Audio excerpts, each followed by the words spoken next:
Chers amis français, nous, vos camarades grecs de l'Association du peuple Obdoré et moi, en tant que directrice de l'hebdomadaire Embros en avant, nous saluons votre décision de vous rassembler aujourd'hui à l'honneur de votre héroïne nationale, Jeanne d'Arc.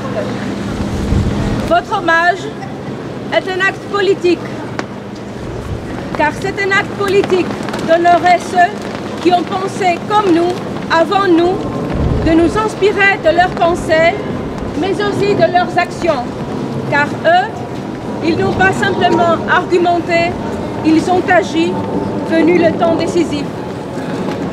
C'est un acte politique d'assumer chacun sa place dans la chaîne de sang et d'esprit de nos nations. C'est un acte politique de venir à Thermopyles pour rendre hommage à Léonidas qui, avec les Spartiates et les Thespiens, a préservé l'Europe des hordes asiatiques. Venir à Athènes pour honorer les morts de Ilia face à l'agression turque. Être aujourd'hui ici, à Paris, pour la Sainte Jeanne d'Arc, c'est un acte politique face au multiculturalisme apatride. C'est un acte politique de prendre notre place parmi les rangs de nos camarades avec qui nous ne partageons pas un simple désir, mais la décision de rendre à nouveau féconde notre terre, celle de notre chère Europe. Certes, nous avons connu des guerres fratricides qui ont coûté des millions de vies européennes. Il est vrai que nous ne sommes pas d'accord sur tout. Or, il faut assumer notre responsabilité face aux défis de notre époque.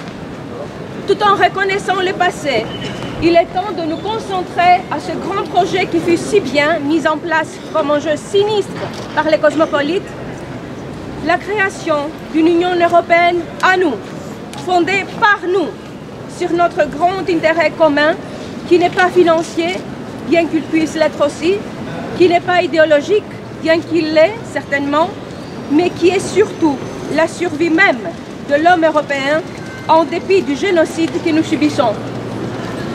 Camarades, y a-t-il d'armes de destruction plus efficaces que de convaincre les mères de notre race de tuer leurs propres enfants dans leur propre ventre?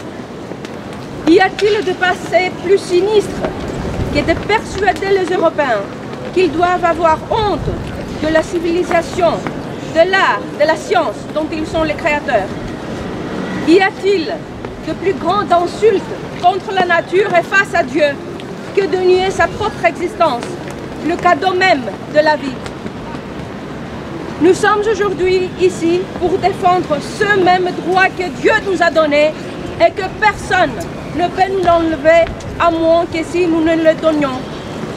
Nous revendiquons notre droit à penser et à parler comme des hommes et des femmes libres, tels que Dieu nous a créés. La liberté, écrit Kazantzakis, un grand écrivain grec, est un château et on le prend avec sa propre épée. Celui qui attend que sa liberté lui sera offerte est un esclave.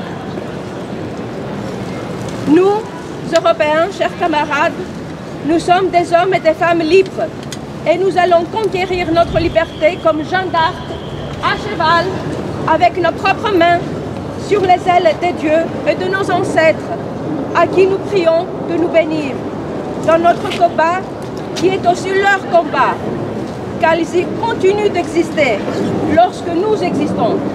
Ils continuent à penser lorsque nous pensons. Ils combattent avec nous quand nous combattons. Il y a 5 ans, Obdoré entrait au Parlement grec. Nous avons été persécutés, emprisonnés, tués, bâillonnés. Mais nous sommes aujourd'hui la 3e force politique de Grèce et nous sommes debout. Nous sommes aux côtés de nos frères et sœurs européens qui mènent le même combat de survie que nous.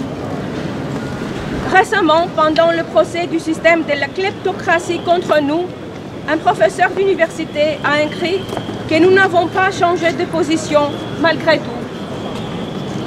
Je vous assure que nous n'avons pas, nous n'allons pas, et c'est ce que je vous demande de faire, Ensemble, nous allons libérer nos terres et nos peuples. En avant, à la victoire. Vive la France, vive la Grèce, vive l'Europe des nations.